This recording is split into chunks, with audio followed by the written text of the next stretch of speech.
Әлі есімде алғаш мектеп барғаным, қуыс бақта талай допты жарғаным, ботаника сабағынан 5 алып, айтып бергем айла керін қарғаның. Әлі есімде октябрят боп жүргенім, пионерге ізбасар боп ергенім, көп ұзамай галстукты тағып ап, комсомолды аға бауыр көргенім.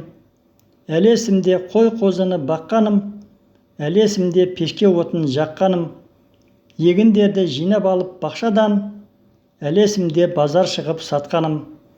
Әлі есімде сырғанақты тепкенім, қауын қақтың күн нұрына кепкенін, көктем келіп барлығымыз жабылып, кең атызға шалыны да сепкенім.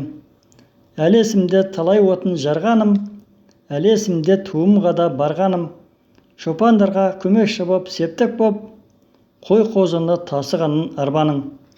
Әлі есімде 10 жылдықтың біткенін, балалық шақ келмеске ол кеткенін, жаңа өмір басталады бүгінен, 2 жылдай керзі етік тепкенім.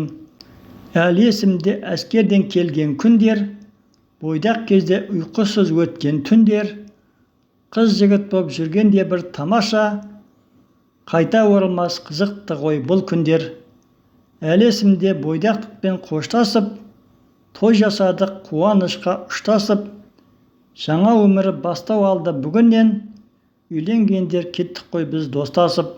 Үйленгендер үйлі болып, үйленгенге жыласты, отбасына сәби келіп қуанышқа ұласты, әке болған, ана болған тамаша, қайын жұртпен тіл табысып сыйластық.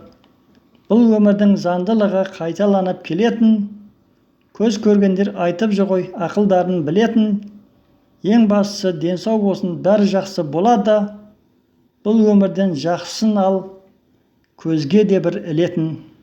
Авторы Рүстембек Емекбайұлы.